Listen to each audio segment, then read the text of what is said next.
Hello વિદ્યાર્થી મિત્ર, welcome to Shri Bhagwati વિદ્યાલય. આજનો આપણો વિષય છે કલરવ, ચેપ્ટર નંબર 7, ચપટી વાગી. તો અગાઉ આપણે આ કવિતાનો પરિચય મેળવી ગયા છે કે બાળક છે તે ચપટી વગાડતા શીખે છે. એક દિવસ તે ચપટી વગાડતા શીખી જાય છે ત્યારે તે આ કવિતા ગાય છે કે ચપટી વાગી ચપટી વાગી રે, ચપ ચપ ચપ ચપ ચપટી વાગી રે. હાલતા ચાલતા ચપટી વગાડું, લખતા વાંચતા ચપટી વગાડું, ચપટી વાગી ચપટી વાગી રે. દોડતા કૂદતા ચપટી વગાડું, ખાતા પીતા ચપટી વગાડું, ચપટી વાગી રે. ભાઈના કાનમાં ચપટી વગાડું, બહેનના કાનમાં ચપટી વગાડું, ચપટી વાગી રે.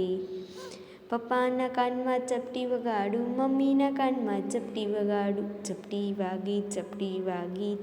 વાગી રે. આવી રીતે તે કવિતા ગાય છે. તમે ચિત્રમાં જુઓ છો કે બાળક છે તે ચપટી વગાડતા શીખે છે, પછી હાલતા ચાલતા ચપટી વગાડે છે, પછી ભાઈ અને બહેનના કાનમાં ચપટી વગાડે છે, ત્યારબાદ મમ્મી અને પપ્પાના કાનમાં ચપટી વગાડે છે. હવે આપણે પ્રશ્ન નંબર 1 શીખીશું. તો કે પ્રશ્ન નંબર 1, જવાબ આપો. પહેલો પ્રશ્ન, તમે કોના કોના કાનમાં ચપટી વગાડશો? તો કે મમ્મી, પપ્પા, ભાઈ અને બહેન. પછી છે બીજો પ્રશ્ન, તમારી મમ્મીનું નામ શું છે? તમારી મમ્મીનું નામ જે હોય તે અહીં લખવાનું છે. એવી જ રીતે ત્રીજો પ્રશ્ન, તમારા પપ્પાનું નામ શું છે? તમારા પપ્પાનું નામ જે હોય તે અહીં લખવાનું છે. એવી જ રીતે ચોથો પ્રશ્ન, તમારા ભાઈનું નામ શું છે? તો તમારા ભાઈનું નામ જે હોય તે લખવાનું છે. એવી જ રીતે પાંચમો પ્રશ્ન, તમારી બહેનનું નામ શું છે? તો તમારી બહેનનું નામ જે હોય તે અહીં લખવાનું છે. હવે આવે છે પ્રશ્ન નંબર 6, તમારાથી મોટું કોણ છે, ભાઈ કે બહેન?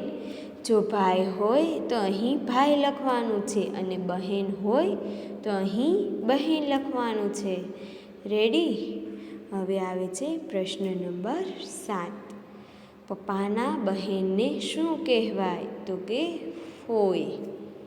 પછી આવે છે પ્રશ્ન નંબર 8, મમ્મીની બહેનને શું કહેવાય? તો કે માસી. એવી જ રીતે નવમો પ્રશ્ન, પપ્પાના ભાઈને શું કહેવાય? તો કે કાકા. પછી આવે છે પ્રશ્ન નંબર 10, મમ્મીના ભાઈને શું કહેવાય? તો કે મામા. તમારે આ પ્રશ્ન છે તે તમારે યાદ રાખવાના છે. રેડી? હવે આવે છે પ્રશ્ન નંબર 2, તમારા ઘરમાં કોણ કોણ રહે છે તે કહો અને ચિત્રમાં જોડો. તો તમારા ઘરમાં જે રહેતા હોય તે ઘરના ચિત્ર સાથે જોડવાના છે. પહેલાં આપણને દીદી આપેલી છે તે ઘર સાથે ઓલરેડી જોડેલી છે. પછી છે પપ્પા, તો કે હા, આપણા ઘરમાં રહે ને આપણી સાથે.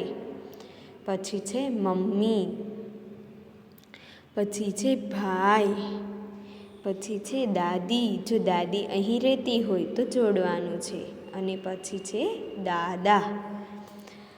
હવે તમારે આ પેજનું એક વખત રિવિઝન કરવાનું છે અને ઉપર આપેલા જે પ્રશ્ન છે તે તમારે નોટબુકમાં એક વખત લખી અને તમારે યાદ રાખવાના છે.